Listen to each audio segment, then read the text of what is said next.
For 10 years, I carried my family on my shoulders, funding every need, every whim.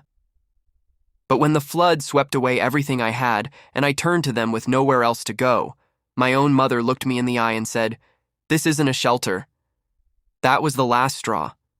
That night, I cut them off for good. By the next morning, my phone lit up with 85 desperate missed calls. "Don't you dare raise your voice at me, Jonas, after everything we've done for you." Mom's voice cracked, but not from pain. From fury. "You've done nothing for me," I said, my jaw tight. Dad slammed his fist on the table, the whiskey glass tipped, spilling across unpaid bills. "Ungrateful brat, 10 years we fed you, clothed you." "Fed me?" I laughed. "I bought the groceries, Dad, with my paycheck. The clothes on your back, paid on my credit." Lila smirked, twirling her phone. "Here we go again. Jonas the martyr." The chair legs screeched against the floor as I stood. The air smelled of mildew and whiskey. And then Mom spat the poison. "Maybe you let the flood take it all. Maybe you wanted it gone so you could play victim." Her words landed like a knife. "My name is Jonas Hale, 26, the silent mule, the dependable son. I've been used as a wallet since 19. Every whim, every luxury they couldn't afford, they pushed on me. Vacations, loans, cars that broke down within months. I paid them all. But silence builds pressure. And pressure always bursts. They think I'm weak because I don't scream back. But I've been watching, collecting truths they buried. I never said a word. Until now." Family members introduced Dad, Victor Hale, 60, his belly hanging over his belt, his pride bigger than his income.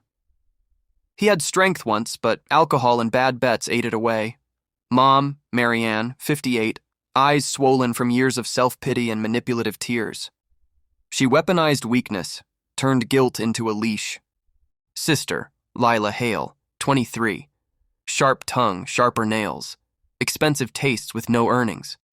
She always knew if she whined long enough, I'd cave. They sat around me like wolves. And I was done being the sheep. Dad leaned forward.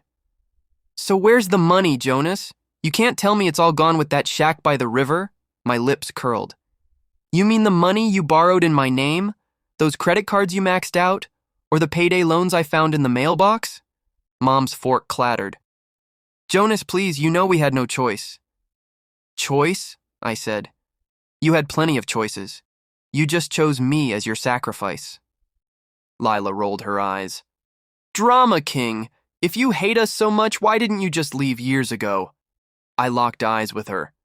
"Because I was stupid enough to believe family mattered." Lila shifted, uncomfortable. She looked at Mom. Slip number 1. They were hiding something.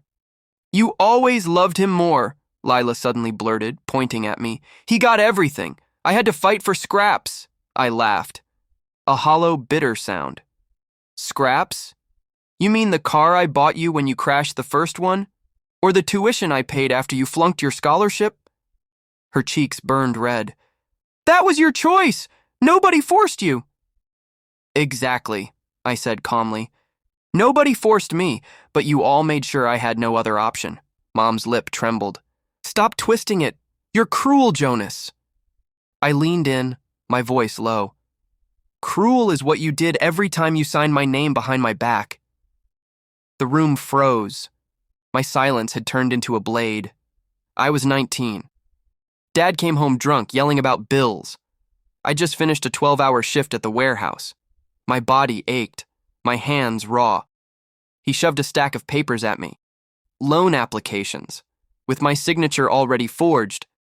"You'll pay it back, boy. You've got years ahead of you." Mom stood by the door, arms folded. Not a word to defend me. Just silence. That night, I cried in the shower, water mixing with tears. And when the alarm rang at 5 a.m., I went to work anyway. Because family comes first. Or so I believed. "Enough," I shouted. The table rattled. They froze. "You don't need to lie anymore. I know about the land deed." Mom's hand shot to her mouth.